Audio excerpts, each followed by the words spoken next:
Hello everyone, তোমরা সবাই কেমন আছো? আশা করি সবাই খুবই ভালো রয়েছো। First of all good morning and I welcome you all to my another session of this YouTube video. আজকে আমরা ক্লাস 7-এর ফার্স্ট টপিক বা ফার্স্ট চ্যাপ্টার বুক অফ নেচারের যে সমস্ত লেসনগুলো বাকি ছিল ওগুলো আমরা আজকে কমপ্লিট করে নেব, অর্থাৎ ক্লাস অ্যাক্টিভিটি 9 থেকে পুরো শেষ পর্যন্ত।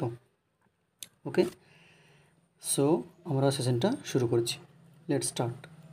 অ্যাক্টিভিটি 9, এখানে তোমাদের পাঠ্যে যে সমস্ত কথাগুলো বলা আছে, যে সমস্ত ঘটনাগুলো বলা হয়েছে, ওই সমস্ত ঘটনাগুলো এলোমেলো করে দেওয়া আছে আর ওটাকেই সাজিয়ে লিখতে হবে, বিন্যাস করে লিখতে হবে। প্রথম দেখো, তোমাদের একটা প্রথম বাক্যটা বলে দেওয়া আছে যে a bit of rock is pushed by a mountain stream into a little river. সবচেয়ে প্রথম ঘটনা, তোমাদের বইতে যে সমস্ত ঘটনাগুলো বলা হয়েছে ওই সমস্ত ঘটনার মধ্যে সবচেয়ে প্রথম ঘটনা কী বলা আছে যে একটা নুড়ি পাথরকে একটা ছোট্ট যে নদী, একটা নদীতে বয়ে নিয়ে যায়, ওটা প্রথম নম্বর একদম বলা আছে। এবারে তারপরে কী কী হয়েছিল এই পাঠ্যাংশ অনুযায়ী ওটা তোমাদেরকে বলতে হবে। আমি এখানে নাম্বারিং করে রেখেছি যাতে সুবিধা হয়। দেখো, প্রথমে বলা হয়েছে যে একটা বিট অফ রককে মাউন্টেন স্ট্রিম থেকে ছোটো নদীতে নিয়ে গেল। তারপর 2 নম্বর কী হবে, যে ওই ছোট্ট নদীটি ওই পাথরটিকে, পাথরের খণ্ডটিকে একটি বড় নদীতে বয়ে নিয়ে যায়। তারপরে স্টেপ 2 নম্বর, the rock is taken to a big river by the little river. 2 নম্বর, আচ্ছা, যেই মাত্র সেটা বড় নদীতে নিয়ে বয়ে নিয়ে গেল, বড় নদীতে নিচের বড় নদীর তলায় বারবার গড়াগড়ি খেতে খেতে ক্ষয়ীভূত হয়ে যায়। 3 নম্বর দেখো এটা, the edges of the rock are worn away and its rough surface is made smooth. তার প্রত্যেকটি ধার, যে পাথরের খণ্ডটির প্রত্যেকটি ধার ক্ষয়ীভূত হয়। অ্যান্ড রাফ সারফেস মানে এবড়ো খেবড়ো যে উপরিভাগ ওটা স্মুথ হয়ে যায়, স্মুথ মানে মসৃণ হয়ে যায়। 3 নম্বর। 4 নম্বর দেখো, যখন আস্তে আস্তে এবড়ো খেবড়ো প্রান্তগুলো ধার মানে মসৃণ হয়ে যায়, তখন একেবারে গোলাকার নুড়ি পাথর হয়ে যায়, যাকে বলা হয় পেবল। এরকম গোল হয়ে যায় পেবল, ওটা হয় ইট বিকামস আ পেবল। 4 নম্বর। তারপর 5 নম্বর দেখো, the pebble become smaller because it is carried on and on by the river. তারপর ওই নুড়ি পাথরটা যতই আস্তে আস্তে যেতে থাকে নদীর নিচ দিয়ে, ঘর্ষণ খেতে খেতে আরও ছোট হয়ে যায়, বিকাম স্মলার। স্মল মানে ছোট, স্মলার মানে আরও ছোট। দ্য পেবল বিকামস স্মলার, নুড়ি পাথরটি আরও ছোট হয়ে যায়, smaller, because it is carried on and on, বয়ে নিয়ে যেতে থাকে বাই দ্য রিভার, নদীর দ্বারা, বাহিত হতে থাকে নদীর দ্বারা। এবারে 5 নম্বর গেল। 6 নম্বর দেখো, দেখো যে কোনো প্যাসেজে সবচেয়ে শেষের বাক্যটি আমরা কি দিয়ে লিখি? অ্যাট লাস্ট, ফাইনালি, তাই না? দেখো আমি এটা একেবারে প্রথম থেকে বুঝতে পারতাম যে অ্যাট লাস্ট মানে বুঝতে হবে যে সবার শেষে, তার মানে এই বাক্যটা একেবারে শেষে হবে, অ্যাট লাস্ট, সবার শেষে। বা ফাইনালি এই শব্দটা থাকলে, ফাইনালি মানে সবার শেষে, তাহলে অ্যাট লাস্ট দেখে বুঝতে পারলাম যে এই বাক্যটা একেবারে সবার শেষে বসবে। কি বলা আছে দেখো, at last it is turned into grains of sand. সবার শেষে এটা বালুর কণায় রূপান্তরিত হয়। আমরা পড়েছি যে নুড়ি পাথরটা যখন নদী দ্বারা বাহিত হয়ে একেবারে সমুদ্র সৈকতে এসে পড়ে, এটা একেবারে বালুর কণা হয়ে পড়ে থাকে, তাই না? এই গেল তোমাদের অ্যাক্টিভিটি 9-এর ব্যাপারটা। আশা করি বুঝতে পারলে। এবার দেখো অ্যাক্টিভিটি 2-তে দুটো কলাম দেওয়া আছে, কলাম এ বি। এবারে কলাম এতে কয়েকটা শব্দ দেওয়া আছে, যে শব্দগুলো তোমাদের পাঠ্যাংশে ছিল, এবং ওই শব্দগুলো মানে তোমাদের ডান দিকে দেওয়া হয়েছে। একটা করে দেওয়া আছে দেখো, ফ্যাসিনেটিং মানে আমি বলেছিলাম যে আকর্ষণীয়, ভেরি চার্মিং। এই শব্দটা ফ্যাসিনেটিংয়ের একটা সিনোনিম, একটা সমার্থক শব্দ যেটা মানে হলো আকর্ষণীয়। দেখো নেক্সট দেখো, মেয়ারলি, আমি বলেছিলাম মেয়ারলি মানে কেবলমাত্র, অনলি থাকবে, দেখো অনলি বা জাস্ট, অনলি বা জাস্ট, কেবলমাত্র বা শুধুমাত্র। ফরচুনেটলি, ফরচুন মানে ভাগ্য, মানে ভাগ্য, ফরচুনেট ভাগ্যবান, আর ফরচুনেটলি মানে সৌভাগ্যক্রমে। তা নিশ্চয়ই লাকি বা লাক কিছু একটা থাকবে, দেখো এই জন্য লাকিলি। তাহলে ফ্যাসিনেটিং পেলাম, মেয়ারলি পেলাম, ফরচুনেটলি পেলাম। অ্যালফাবেট আমি আগেই বলেছিলাম, অ্যালফাবেট আমাদের একটাই, বর্ণমালা মানে একেবারে যত সমস্ত শব্দের অক্ষরের গুচ্ছ, এ থেকে জেড ইংরেজি ভাষার বর্ণমালা। তারপর আমরা বাংলা থেকে অ থেকে একেবারে চন্দ্রবিন্দু খণ্ডত, এগুলো সব কি একসঙ্গে মিলিয়ে বর্ণমালা, অনেকগুলো অক্ষরের সমষ্টি। দেখো লেখা আছে সেট অফ লেটার্স, এই শব্দটা আমাকে হেল্প করবে। সেট, সেট মানে গুচ্ছ বা দল। তাহলে অনেকগুলো অক্ষরের দল, ওটাই কি ওখানকার ওই ভাষার অ্যালফাবেট। সারফেস, আগে বলেছিলাম সারফেস মানে উপরিতল, যে কোনো তলের উপরের অংশ, ওটাই সারফেস। এই দেখো লেখা আছে, দেখো টপ ভিজিবল সাইড, টপ উপরের অংশ মানে কি টপ অংশ, এগুলো আমাকে হেল্প করে। টপ ভিজিবল সাইড, টপ মানে উঁচু বা উপরের, ভিজিবল সাইড মানে যেটা দেখা যাচ্ছে, সবসময় যে কোনো তলের উপরিভাগটা দেখা যায়, এই জন্য বলা হচ্ছে top visible side. Worn, wear মানে আমরা জেনেছিলাম উইয়ার মানে ক্ষয়ীভূত হওয়া, উইয়ার ওর ওর্ন অর্থাৎ ক্ষয়ে যাওয়া, ক্ষয় পাওয়া। দেখো এখানে বলা হচ্ছে ড্যামেজ, ড্যামেজ মানে কি ক্ষতিগ্রস্ত হওয়া বা ক্ষয় পাওয়া, এই জন্য বলা আছে ড্যামেজ। ব্যাস, আশা করি বুঝতে পেরেছো। দেখো তোমাদের প্রয়োজনের জন্য এখানে আমি নাম্বারিং করে রেখেছি। নেক্সট, অ্যাক্টিভিটি 11-এ বলা হচ্ছে এই সমস্ত শব্দ যেগুলো দেখো এখানে আন্ডারলাইন করা আছে, ওই সব শব্দের অ্যান্টোনিম তোমাকে লিখতে হবে। যে অ্যান্টোনিমের জন্য এখানে একটা ওয়ার্ড বাস্কেট শব্দ ঝুড়ি দেওয়া আছে। ওকে, এবার দেখো the man became famous in his early years of his life. Early মানে আমরা বলেছিলাম শুরুর দিকে, প্রথম দিকে। এবার আর্লি মানে শুরুর দিকে, তার অ্যান্টোনিম বিপরীত কী হবে? অবশ্যই শেষের দিকে, লেট, লেট বলা আছে এখানে, লেট।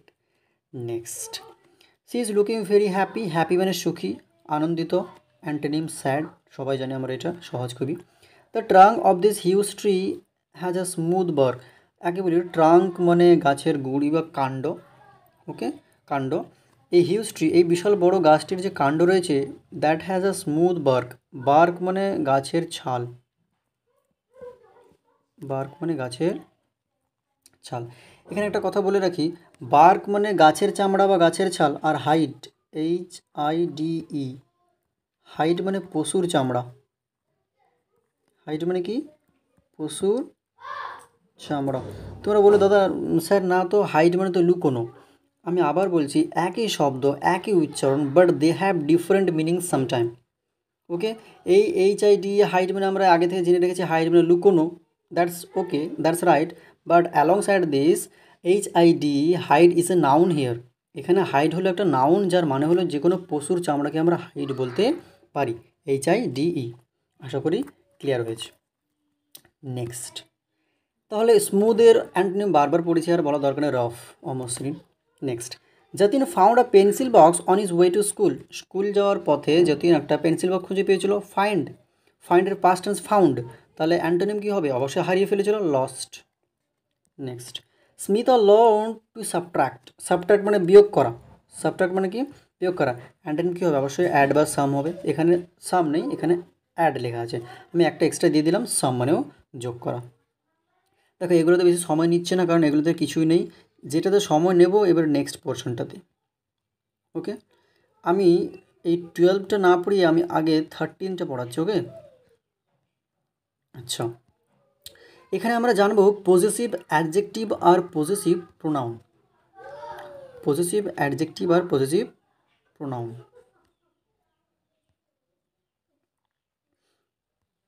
দেখো আগে একটা কথা বলি, শব্দটা হলো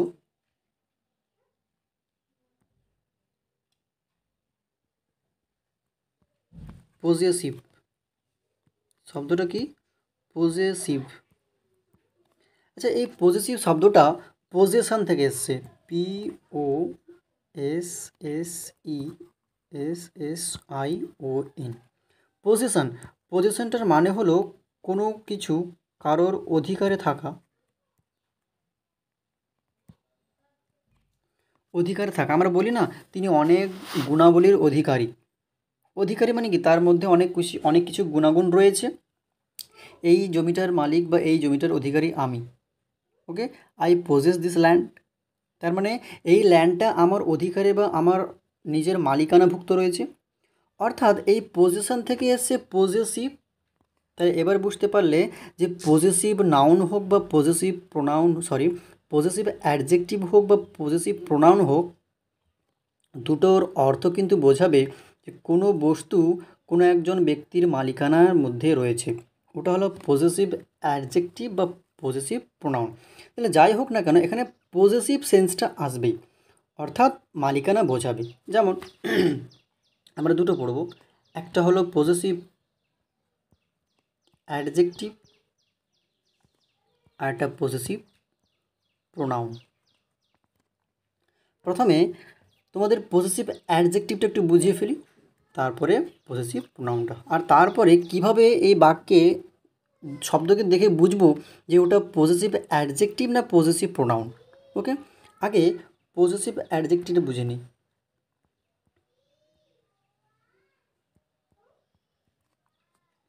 আমি একটা বাক্য বলছি,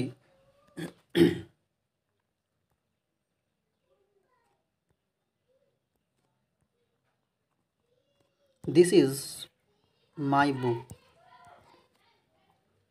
এবার দেখো, আমরা জানি অ্যাডজেক্টিভ কী জিনিস।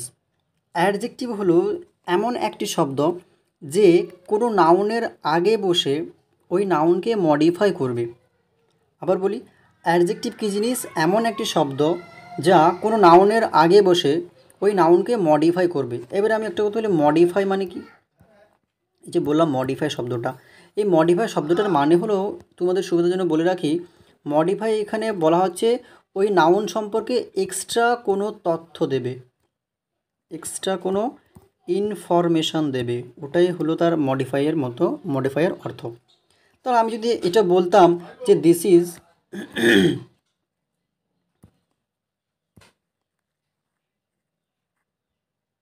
যদি আমি এটা বলতাম যে দিস ইজ মাই বুক না বলে আমি যদি বলতাম দিস ইজ এ বুক, তাহলে এটা হলো একটা বই। এখানে নাউন কোনটা? এখানে নাউন হলো বুক বা বই। তাহলে আমি যখন বললাম দিস ইজ আ বুক, এখানে এই নাউনটা পেলাম।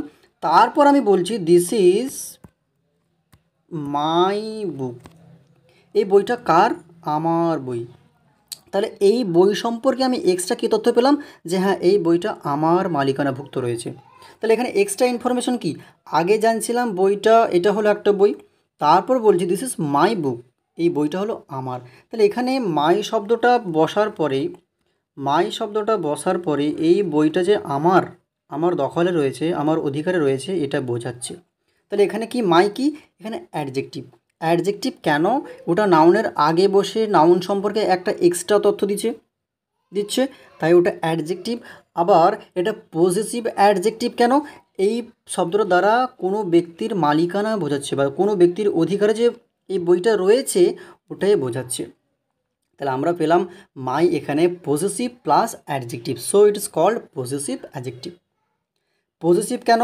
কারণ মাই দিয়ে আমি বোঝাচ্ছি যে বইটা আমার পজিশনে আছে, এই জন্য পজেসিভ। অ্যাডজেক্টিভ কেন? নাউনের ঠিক আগে বসে নাউন সম্পর্কে এক্সট্রা তথ্য দিল, অর্থাৎ নাউনকে মডিফাই করলো। অ্যাডজেক্টিভ মানে মডিফাই করে নাউনকে, আর এখানে মাই বুককে মডিফাই করছে। কার বই? আমার বই। কার বই? আমার বই। এই জন্য এখানে এটা অ্যাডজেক্টিভ। আর পজেসিভ কেন? কারণ এটা পজেশন বা মালিকানায় রয়েছে। কার মালিকানায় রয়েছে? আমার মালিকানায় রয়েছে, তাই এখানে এটা possessive. That's why my is possessive adjective হলো। এবারে বোঝাবো পজেসিভ প্রোনাউন। পজেসিভ প্রোনাউন, চলো।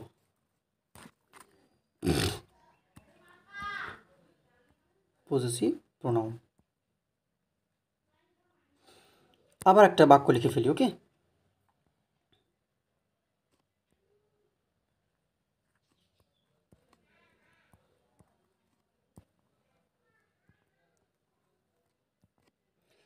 The book is mine. দেখো, আগের বাক্যে বলেছিলাম দিস ইজ মাই বুক, এটা আমার বই। এই বাক্যে আমি বলছি দিস বুক ইজ মাইন, মানে এই বাক্যেরও অর্থ বটে এটা হলো আমার বই। দেখো, দুটি বাক্যের অর্থ কিন্তু একেবারে একই, কোনো পার্থক্য নেই। কিন্তু আমি আগের বাক্যে বলেছিলাম দিস ইজ মাই বুক, আর মাইটা কোথায় ছিল? বুকের সামনে ছিল, এই বুক শব্দের আগে ছিল। কিন্তু এখানে আমি বোঝাচ্ছি এই বইটি হলো কার, এখানে আমি আবার বলছি এই বইটি হলো আমার। তাহলে দুটি বাক্যের অর্থে কোনো পার্থক্য নেই, আগের বাক্যটি এই বাক্যটি, কিন্তু এখানে দুটি শব্দের মধ্যে পার্থক্য রয়েছে। আমি আগে বলেছিলাম মাই বুক, এখন বলছি দ্য বুক ইজ মাইন। তাহলে প্রথম কথা দুটি শব্দের মধ্যে পার্থক্য রয়েছে, আবার তাদের অবস্থানগত পার্থক্য রয়েছে, অবস্থানগত পার্থক্য রয়েছে। এবারে কেমন পার্থক্য? আগের বাক্যে মাইটা বসেছিল বুকের সামনে, বুকের আগে, নাউনের আগে, ওকে। এখানে মাইন বসছে নাউনের পরে বা বাক্যের শেষের দিকে। তাহলে এই মাইনটা কি? এটা পজেসিভ অ্যাডজেক্টিভ নয়, পজেসিভ প্রোনাউন। পজেসিভ কেন? আমি এই শব্দটা দিয়ে আগের মতো ঠিক মালিকানা বা অধিকার বোঝাচ্ছি। এই বইটা কার? বইটা আমার, আমার অধিকারে রয়েছে, that's why we have used mine. আর অ্যাডজেক্টিভ নয়, প্রোনাউন কেন? আমরা জানি প্রোনাউন সবসময় নাউনের পরিবর্তে বসে, তাই ওকে প্রোনাউন বলা হয়। এবারে এই বইটা আমার, এবারে আমার তো একটা নাম রয়েছে, এক্স হোক, ওয়াই হোক, রাম হোক, শ্যাম হোক, এই রাম শ্যামের বদলে আমি মাইন শব্দটা ব্যবহার করছি। আমি তো এটাও বলতে পারতাম the book is Ram's, the book is Ram's, এই বইটা হলো রামের, তাই না? এবার এই নাউনের বদলে আমি কি বসালাম? মাইন বসালাম। তাহলে এটা হলো পজেসিভ প্রোনাউন। তাহলে একটা কথা বলে রাখি যে পজেসিভ প্রোনাউনটা কি, এখানে পজেসিভ কেন? কারণ এই মাইন শব্দটা দিয়ে আমি অধিকার বোঝাচ্ছি। আর প্রোনাউন কেন? প্রোনাউন এই জন্য এটা নিশ্চয়ই কোনো নামের পরিবর্তে বসেছে, কারণ যার মালিকানা বোঝাচ্ছে ওটা তো একজন মানুষ, ওটা তো একটা নাউন, তাই জন্য নাউনের বদলে আমি মাইন বসাচ্ছি, এই জন্য এটা প্রোনাউন, পজেসিভ প্রোনাউন। এবার দেখো তোমাদের মধ্যে একটা প্রশ্ন হবে যে স্যার আমি কিভাবে বুঝবো যে একটা বাক্যে কোনো একটা যে পজেসিভ শব্দটা অ্যাডজেক্টিভ হবে না প্রোনাউন হবে। দেখো প্রথম পার্থক্য হবে তাদের অবস্থানগত পার্থক্য। অবস্থান, যদি পজেসিভ অ্যাডজেক্টিভ হয় সব সময়, আমরা এই কথাটা একেবারে কান খুলে মনে রাখো, পজেসিভ অ্যাডজেক্টিভ হলে সব সময় নাউনের আগে, সব সময় নাউনের আগে, ওকে। যদি পজেসিভ প্রোনাউন হয় পরে, নাউনের পরে। এই দুটো শব্দ, এই একটা স্টেটমেন্ট আমাদেরকে পজেসিভ অ্যাডজেক্টিভ এবং পজেসিভ প্রোনাউনকে আলাদা করতে শেখাবে, আর তাদেরকে দেখতেও অন্যরকম হবে। যেমন ধরো আই মানে আমি, এটা এটা তো প্রোনাউন, এর অ্যাডজেক্টিভ কী হবে? মাই, মানে আমার। আবার আমার একই শব্দ হবে, তখন মানেটা হয়ে যাবে মাইন, শব্দটা কেমন হবে? মাইন। এটা পজেসিভ অ্যাডজেক্টিভ, এটা পজেসিভ প্রোনাউন। তাহলে দিস ইজ মাই বুক, যদি আরেকবার বলি দ্য বুক ইজ মাইন। ঠিক আছে, আশা করি তোমরা বুঝতে পারলে পজেসিভ অ্যাডজেক্টিভ, পজেসিভ প্রোনাউন।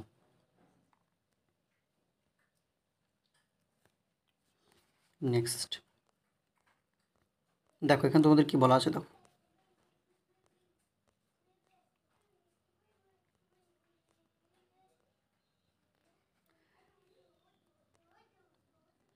এই দেখো প্রত্যেকটা প্রোনাউন দেওয়া আছে, তার পজেসিভ অ্যাডজেক্টিভ ফর্ম কেমন হবে, পজেসিভ প্রোনাউন ফর্ম কেমন হবে।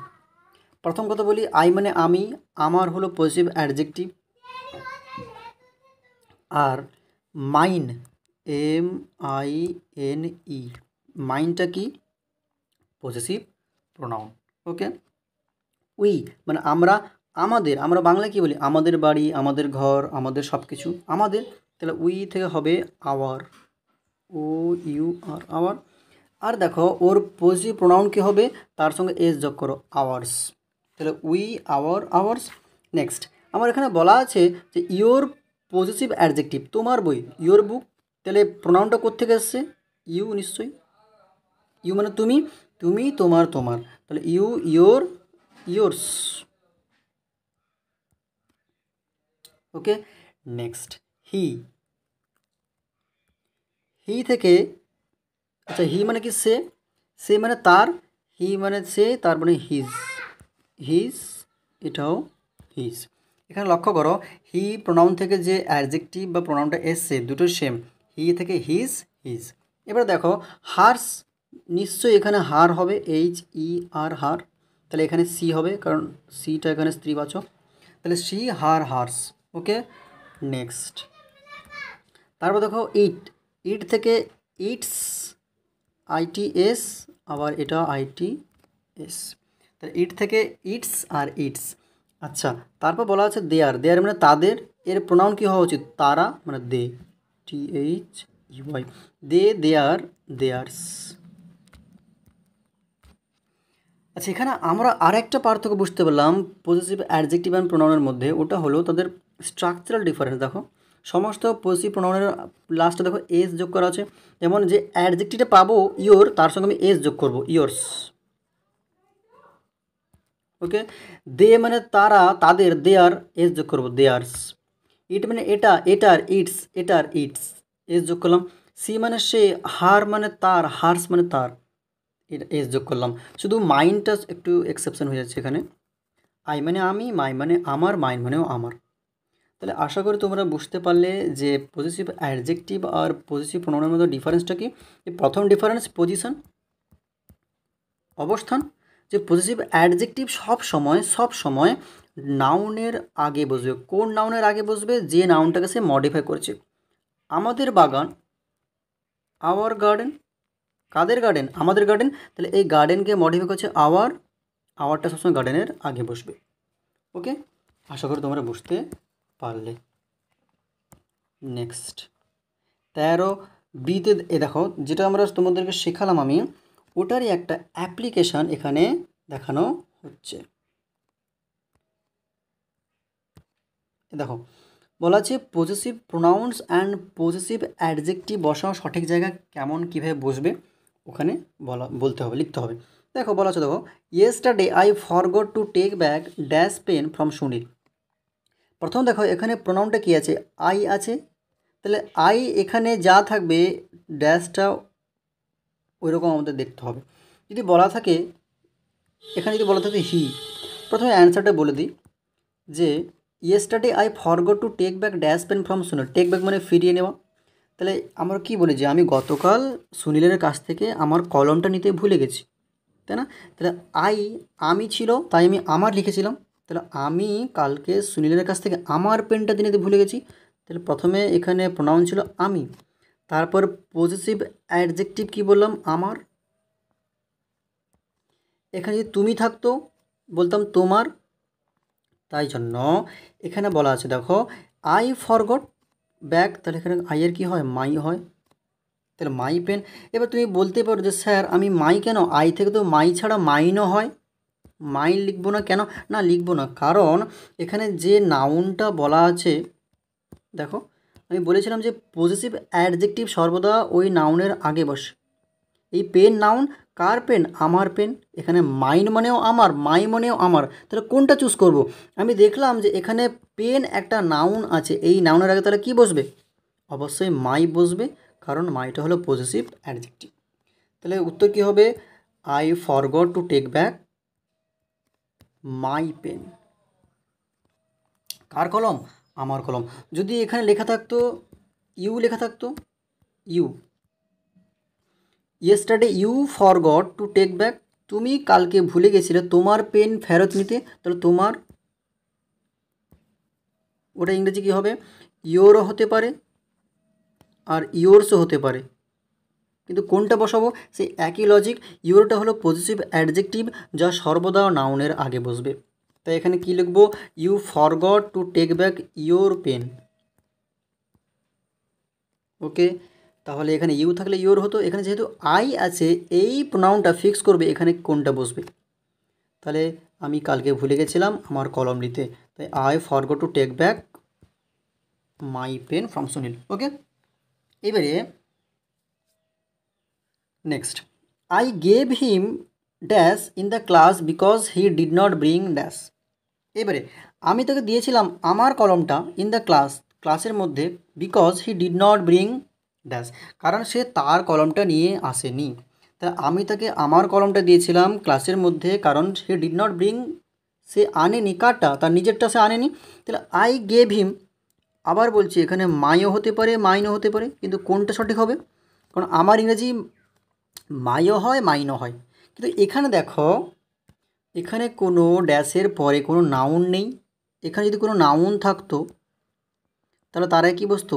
Possessive adjective. কিন্তু এখানে কোনো নাউন নেই, তাহলে এবারে ক্লিয়ার হলো যে এখানে কোনো নাউন নেই মানে আমি অনায়াসেই পজেসিভ প্রোনাউন বলতেই পারি। তাহলে আই গেভ হিম মাইন, আমি তাকে আমারটা দিয়েছিলাম, আই গেভ হিম মাইন, আমি তাকে আমারটা দিয়েছিলাম in the class because he did not bring, সে তারটা নিয়ে আসেনি, তার ইংরেজি কী হবে? হিজ।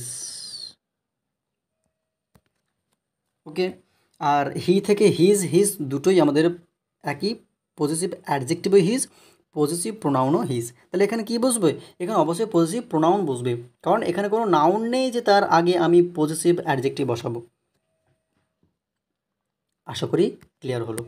নেক্সট, তাহলে এখানে ছোট্ট করে লিখে ফেলি যে হিজ। নেক্সট, এবার দেখো, the little girl has torn dash clothes. ওই বাচ্চা মেয়েটা, একটা স্ত্রীবাচক শব্দ মানে সি, সি। এবারে সি থেকে আমরা কী শিখেছিলাম? হার, পজেসিভ অ্যাডজেক্টিভ। এবার তারপর শিখেছিলাম পজেসিভ প্রোনাউন, কী শিখেছিলাম? হার্স। এখানে দেখো এই যে ক্লোদেস নাউন, নাউনের আগে কী বসবে? Possessive adjective. তাহলে চোখ বন্ধ করে একেবারে নাউন দেওয়া আছে মানে কী বলবো? হার, এইচ ই আর। যদি না থাকতো ক্লোদেসটা নাউনটা, তাহলে আমরা হার্স বা পজেসিভ প্রোনাউনটা দিতে পারতাম। নেক্সট, এবারে নেক্সট বলা হচ্ছে but why are dash clothes dirty asked the mother. তার একটা বাচ্চা মেয়ে যখন স্কুল থেকে বা খেলাধুলো করে বাড়ি ফিরলো, মা তাকে জিজ্ঞেস করছে, এই তোমার পোশাকগুলো এত ময়লা কেন? যখন মা তার মেয়েকে বলবে তোমার বা তোর, এটা দিয়ে সম্বোধন করবে, তাহলে তোমার বা তোর ইংরেজি কি? ইয়োরও হতে পারে আর ইয়োর্সও হতে পারে, তাই না? এই বা গাড়িটি হয় তোমার, দ্য কার ইজ ইয়োর্স, এটি হয় তোমার গাড়ি, দিস ইজ ইয়োর কার। মানে ইয়োর মানেও তোমার, ইয়োর্স মানেও তোমার। আবার একই প্রশ্ন মনে আসবে যে স্যার এখানে কি বসাবো, ইয়োর্স ক্লোদেস না ইয়োর ক্লোদেস? অবশ্যই আবার দেখো ক্লোদেস নাউন চলে এলো, তার আগে চোখ বন্ধ করে ইয়োর দেব, ইয়োর ক্লোদেস। তাহলে মা জিজ্ঞেস করলো যে এই তোর জামাগুলো ময়লা কেন? তাহলে why are your clothes dirty, yours clothes নয়। ঠিক আছে, নেক্সট, এবারে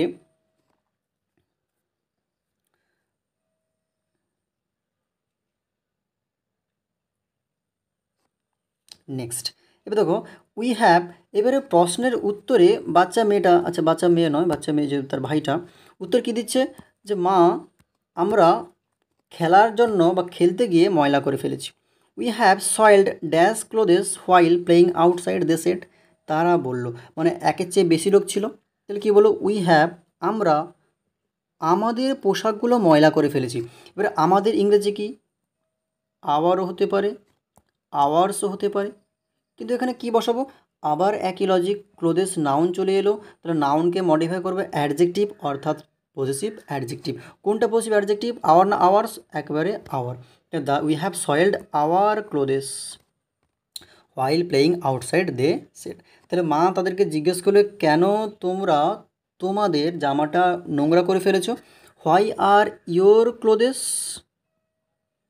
তোমাদের জামা কাপড় ময়লা কেন? Ask the mother to the girls এল্ডার brothers. ওই মেয়েটার ভাইদেরকে জিজ্ঞেস করলো। এবার ভাইরা কি বললো? যে আমরা আমাদের পোশাকগুলো ময়লা করে ফেলেছি, কী জন্য? খেলতে গিয়ে। তাহলে এখানে উই দেওয়া আছে। দেখো বারবার বলছি যে এখানকার প্রোনাউনটা, এই বাক্যের যে প্রোনাউনটা ফিক্স করবে এখানে কি বসবে? আমরা বললে আমাদের, তোমরা বললে তোমাদের। যদি বলা হতো যে ইউ হ্যাভ সয়েলড, অ্যাকচুয়ালি সয়েল মানে ময়লা করে ফেলা, ভার্ব ফর্ম। তাহলে যদি বলা হতো ইউ হ্যাভ সয়েলড, এখানে বলতো ইউ মানে তুমি, ওখান থেকে তোমাদের বা তোমার, তাহলে ইউ হ্যাভ সয়েলড ইউর ক্লোদেস। কিন্তু এখানে তো বলা আছে উই হ্যাভ, তাহলে উই মানে আমরা, ওখান থেকে কী হয়? আমাদের। তাহলে we have soiled our ক্লোদেস। Hours নয় কেন? কারণ এখানে ক্লোদেস নাউন আছে, নাউনের আগে তাকে মডিফাই করার জন্য অ্যাডজেক্টিভ বসবে, তাই এখানে পজেসিভ অ্যাডজেক্টিভ। আশা করি পুরোটা তোমাদেরকে ক্লিয়ার করাতে পারলাম। ওকে, নেক্সট,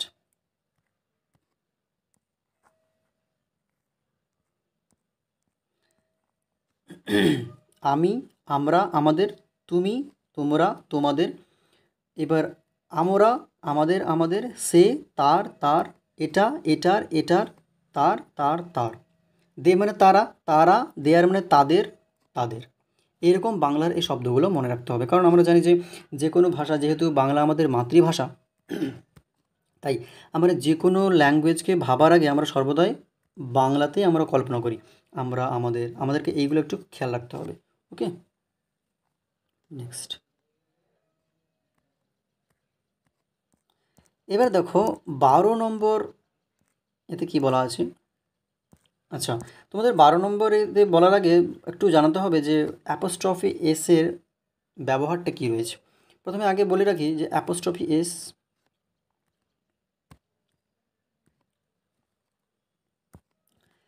আচ্ছা এটা হলো, এইটাকে বলে অ্যাপোস্ট্রফি, তারপরে এস, এই পুরোটার নাম হলো অ্যাপোস্ট্রফি এস।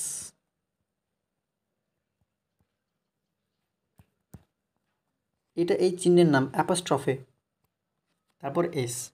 ঠিক আছে, এইবারে অ্যাপোস্ট্রফি এস এর ব্যবহারটা খুবই ক্রুশাল। যেমন একটা এক্সাম্পল দিই। প্রথম কথা, এই অ্যাপোস্ট্রফি এসটা কোনো শব্দকে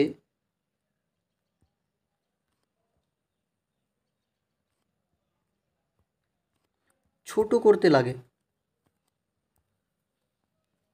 মানে সংক্ষিপ্ত আকারে। যেমন ধরি আমি একটা বলি আই অ্যাম বিজি। আমরা অনেক সময় দেখবো এই আই অ্যামটা পুরোটা না বলে লেখা আছে, দেখো আইয়ের পর অ্যাপোস্ট্রফি দিলাম, তারপর এম লিখলাম, তাহলে কোনটাকে শর্ট করলাম, এই যে এটাকে আমি লিখলাম না। কিভাবে, আই লিখলাম, এমের এম লিখলাম, তার দুজনের মাঝখানে অ্যাপোস্ট্রফি দিলাম, তার মানে বুঝে নিতে হবে যে এটা আই অ্যাম বলা আছে। তারপর কি বলা আছে, তারপর দেখো যদি বলি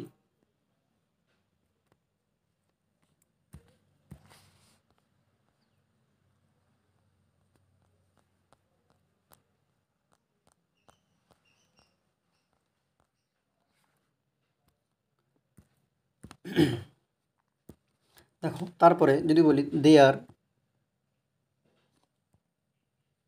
বিজি, এই আর আমি পুরোটা লিখবো না, তাহলে কি লিখবো, THEY দে লিখবো, অ্যাপোস্ট্রফি দেবো, তারপর আর ই দেবো। এখান থেকে কী ক্লিয়ার হলো যে অ্যাপোস্ট্রফি শব্দটা কোনো শব্দকে আরও ছোটো করে লিখতে ব্যবহার করা হয়।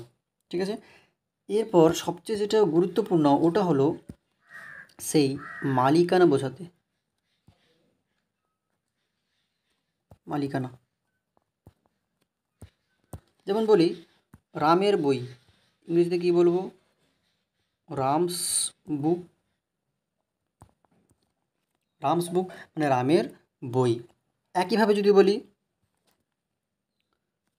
আরেকটা দুটো এক্সাম্পল ধরো যে শ্যামলের বই, বা শ্যামের বই, শ্যাম, ওই নামটা লিখবো, অ্যাপোস্ট্রফি দেবো, এস দেবো। ঠিক আছে, তাহলে যে কোনো ব্যক্তি বা বস্তুর মালিকানা বোঝাতে অ্যাপোস্ট্রফি এস ব্যবহার করতেই পারি। এবারে এ দুটো ফারাক রয়েছে। একটা হলো ওই নাউনটা যদি সিঙ্গুলার নাউন হয়, সিঙ্গুলার নাউন, আর ওই নাউনটা যদি প্লুরাল নাউন হয়, এক্ষেত্রে কী করা হবে।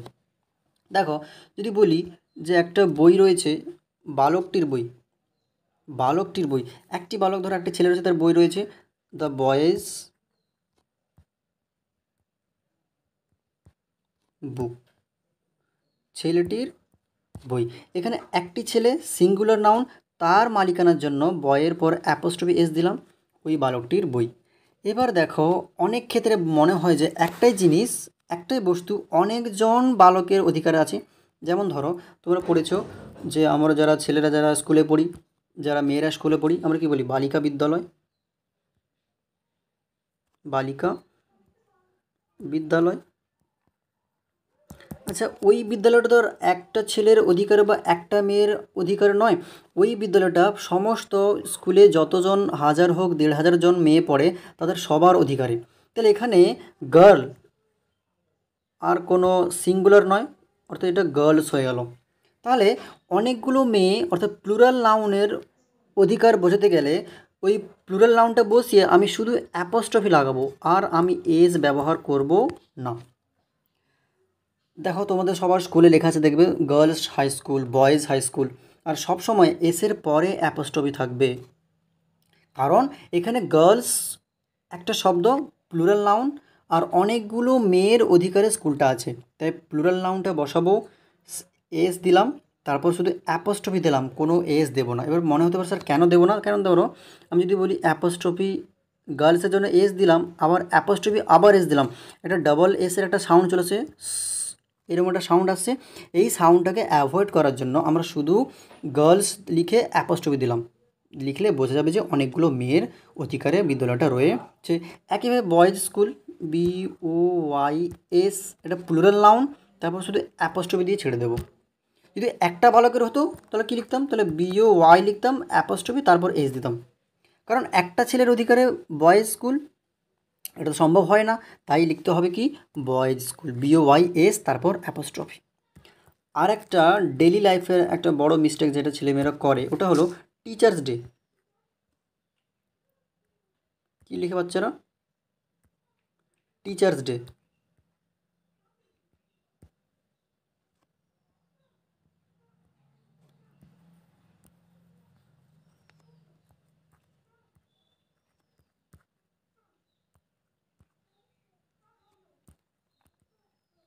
এবারে তোমরাই বলো এখানে কোনটা সঠিক, এটা সঠিক নাকি এটা সঠিক। দেখো যখন আমরা টিচার্স ডে পালন করি, ওই দিনটা কখনোই একজন শিক্ষকের জন্য নয়, পৃথিবীতে পুরো ভারতে যত সমস্ত শিক্ষক রয়েছেন তাদের উদ্দেশ্যে ওই দিনটা পালন করা হয়। তাহলে এখানে টিচার একজন নয়, টিচার অনেকজনকে এই দিনটা উৎসর্গ করা হয়েছে, ডেডিকেট করা হয়েছে, তাই এই টিচার নয় টিচার্স, কারণ একজন নয় একের বেশি অনেকজন শিক্ষককে নিয়ে পালন করা হচ্ছে। টিচার্স, এটা আবার যেহেতু প্লুরাল নাউন, আমরা একটু আগে জানলাম যে প্লুরাল নাউন যে সমস্ত নাউন অলরেডি এস দিয়ে শেষ হচ্ছে, তারপর শুধু অ্যাপোস্ট্রফি দিয়ে ছেড়ে দেবো, আর এস দেব না। তাহলে কোনটা সঠিক, এটা ভুল, ঠিক কোনটা, এটাই সঠিক।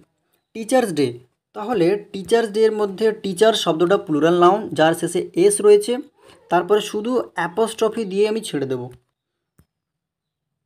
দিয়ে শেষ করে দেবো, আর তারপর এস দেবো না। কেন দেবো না, কারণ দুটো এস আসার ফলে এস এস একটা সাউন্ড চলে আসছে, যেটা শব্দটাকে শুনতে খারাপ লাগছে, তাই জন্য শেষের যে প্লুরাল নাউনটার এসটাকে রাখবো, অ্যাপোস্ট্রফি দেবো, ছেড়ে দেবো, আর তারপর আর এস দেওয়ার দরকার নেই। আর একটা প্রশ্ন, যে সমস্ত প্লুরাল নাউন অথচ লাস্টে কোনো এস নেই, যেমন ধরো চিলড্রেন, এটা একটা প্লুরাল নাউন যার শেষে কোনো এস নেই, তাহলে এখানে কি করব, তারপরে কিন্তু অ্যাপোস্ট্রফির সঙ্গে এস দিতে হবে, নাহলে ভুল হয়ে যাবে।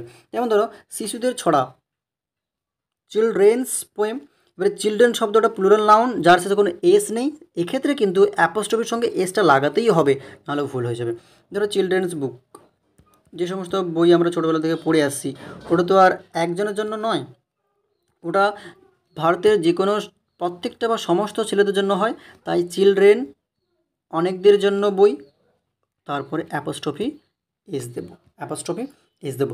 এখানে কেন অ্যাপোস্ট্রফি এস দিলাম, কারণ এই নাউনটার শেষে কোনো এস নাই, এই প্লুরাল নাউনটার শেষে কোনো এস নাই, তাই আমাদের এই ডাবল এসের কোনো ভয় আর নেই।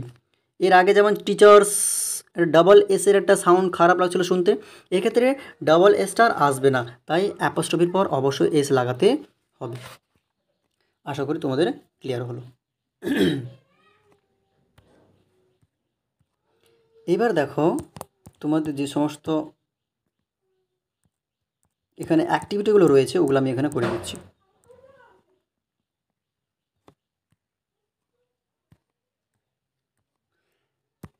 কোশ্চেন দেখো, প্যাসেজটা পড়ো। Rahim's father is a well known person. প্রথমে পেলাম রহিম একটা নাউন, একজন ব্যক্তি, তার বাবা, তাহলে কোনো নাউনের পজিশন, ওটা কার বাবা, রহিমের বাবা, তাহলে তার সময় কী বলতে হবে, অ্যাপোস্ট্রফি এস লাগাতে হবে, তাহলে এখানে রহিমস ফাদার, তাহলে এসের আগে অ্যাপোস্ট্রফি লাগাতে হবে, এটা ভুল দেওয়া আছে। Okay, next, the honourable MLA of the area is his relative, কোনো ভুল নেই, ঠিক আছে। He has donated a good sum of money to the local library for buying new books, এখানে নতুন বই কেনার জন্য তিনি টাকা দিয়েছেন, নিউ বুকস, এখানে অ্যাপোস্ট্রফি এস কখনো লাগানো যাবে না, কারণ এটা প্লুরাল নাম্বার, ঠিক আছে, অনেকগুলো বই কেনার জন্য তিনি টাকা দিয়েছিলেন। The library is located near the girls high school. দেখো এইখানে আমি যেটা একটু আগেই বললাম, দেখো এখানে এটাই বলা আছে, এই যে গার্লস হাই স্কুল, এই হাই স্কুলটা তো একটা মেয়ের নয়, অনেকজন মেয়ের, তাহলে গার্লস অনেকজন মেয়ের জন্য দিলাম এস, তারপর শুধু অ্যাপোস্ট্রফি দিয়ে ছেড়ে দেবো, গার্লস হাই স্কুল। এটা ভুল আছে, তাহলে এখানে ক্লিয়ার করতে হবে। Sabinus brother and Akram sister, Sabina একটা মেয়ের নাম, আকরাম একটা ছেলের নাম, ওটা তো প্লুরাল নাউন হতে পারে না, সাবিনা একজন আকরাম একজন, তাই না? তাহলে সাবিনা একটা প্রপার নাউন, তাহলে ওখানে অ্যাপোস্ট্রফি এস লাগাতে হবে, তাহলে সাবিনার ভাই, তাহলে Sabinus, SABI NA apostrophe S, এখানে গন্ডগোল আছে। সাবিনা একটা প্রপার নাউন, তার অ্যাপোস্ট্রফি এস, সাবিনার ভাই আমরা বলি না, এক্সের ভাই, এক্সের পর অ্যাপোস্ট্রফি, সাবিনার ভাই। সেম আকরামস সিস্টার, তাহলে এম এর পর অ্যাপোস্ট্রফি লাগাতে হবে, Akram sister often visit the library. Okay, next, they read to like children's story books. দেখো এই যে এই শব্দটা চিলড্রেন্স, কারণ চিলড্রেন শব্দটা প্লুরাল নয়, চিলড্রেন শব্দটা প্লুরাল, তাহলে চিলড্রেন প্লুরাল, ওই প্লুরাল শব্দটার শেষে কোনো এস পাচ্ছি না, তাই অ্যাপোস্ট্রফি এস। তাহলে কি দেবো, তাহলে এখানে তাহলে বলতে হবে children's, CHILDREN, children apostrophe S, অর্থাৎ এখানে এই শেষের এন আর এস এর মাঝখানে অ্যাপোস্ট্রফি লাগাতে হবে। তাহলে they like to read children story books and Tagore's poems. কার কবিতা? রবীন্দ্রনাথ ঠাকুরের কবিতা। টেগোরস, অনেকজন ঠাকুর নয়, একজন Thakur, proper noun Tagore, TAGORE apostrophe S, Tagore's poems, এখানে অ্যাপোস্ট্রফি এস নয়, অনেকগুলো কবিতা, এখানে নাউনের plural form. Okay, their parents also go there to read newspapers after day's work. দেখো তাদের যে পিতামাতা, এখানে কোনো দিন আমরা অ্যাপোস্ট্রফি এস লাগাবো না, কারণ এখানে সাবজেক্ট হলো দেয়ার পেরেন্টস, এখানে কোনো অধিকার বোঝাচ্ছে না, তাহলে অ্যাপোস্ট্রফি এস লাগাবো না। দেয়ার পেরেন্টস, বাবা মাকে একসঙ্গে বলা হয় পেরেন্টস, প্লুরাল নাউনের জন্য parents, subject no apostrophe S. Okay, next, go there to read newspaper, তারা প্রত্যেক দিন নিউজ পেপার পড়তে যায়, নিউজ পেপারে প্লুরাল নাউন ব্যবহার করা আছে, নো অ্যাপোস্ট্রফি এস, পড়তে যায় আফটার দ্য ডেজ ওয়ার্ক। এই দেখো আমরা বলি না যে দিনের কাজের শেষে বা দিনের শেষে, এই ডে একটা শব্দ যেটা টাইমকে বোঝাচ্ছে, এই টাইমের সবসময় কী হয়, অ্যাপোস্ট্রফি এস দিতে হবে, তাহলে after the days work, day এর পরে অ্যাপোস্ট্রফি এস, ডেজ ওয়ার্ক। যেমন ধরো আমরা একটা কথা বলি যে 1 মাসের ছুটি বা 2 দিনের ছুটি, তাই না, বলি ওয়ান মান্থস ভ্যাকেশন, ভ্যাকেশন মানে ছুটি, তাহলে 1 মাসের ছুটি। এই সমস্ত ডে, মান্থ, ইয়ার, এই সমস্ত শব্দগুলো যেগুলোতে সময় বোঝায়, এই সমস্ত শব্দগুলোর অ্যাপোস্ট্রফি এস হয়, 2 দিনের, 2 মাসের, 2 বছরের, তাহলে 1 মান্থস ভ্যাকেশন, 1 মাসের ছুটি। এটা যদি 2 মাস হয়ে যায় বা 2 মাস হয়ে যায়, তখন বলতে হবে 2 মান্থস। এবার দেখো আমরা যেহেতু 2 বলেছি, তাহলে মান্থ নয়, মান্থস হয়ে গেল, এই শব্দটা প্লুরাল হয়ে গেল, যার শেষে এস রয়েছে তাকে আবার অ্যাপোস্ট্রফি করতে গেলে শুধু অ্যাপোস্ট্রফি দিয়ে ছেড়ে দেবো। 2 মান্থস ভ্যাকেশন, 2 মান্থস স্যালারি, আমি 2 মাসের বেতন পেলাম, I have got 2 months salary. তাহলে মান্থস দিলাম কেন, প্লুরাল করার জন্য, কারণ এখানে 2 বলা আছে, 2 মাসের, 2 মান্থস, এই মান্থসটা প্লুরাল নাউন যার শেষে এস রয়েছে, আর তার অ্যাপোস্ট্রফি করার জন্য শুধু অ্যাপোস্ট্রফি দেবো, কোনো এস যোগ করব না। তাহলে এখানে কি হবে, after the days work, after the days work, তাহলে ডে এর পর অ্যাপোস্ট্রফি এস। আশা করি তোমাদের ব্যাপারটা ক্লিয়ার হলো। এবার দেখো তোমাদেরকে আস্তে আস্তে বুঝতে হবে ব্যাপারগুলো। The teacher said will know you are, এখানে একটা হবে ইউ লিখে apostrophe RE, I can not, এখান থেকে CAN apostrophe T, I can't, you have, you লিখে VE, you have. Okay, you লিখে অ্যাপোস্ট্রফি VE, ইউ হ্যাভটা কী হবে তাহলে, ইউ লিখে apostrophe VE, you have done such a thing, you shouldn't SHOULDN''T, you shouldn't behave rudely with your classmates, promise me you will। তাহলে you will কী হবে, এটা ইউ লিখে apostrophe double L, you will remember what I have said. একই রকমভাবে I have said, I লিখব apostrophe ve, I have said. আচ্ছা, এটা মনে হতো আই এর পর apostrophe ve, I have shed.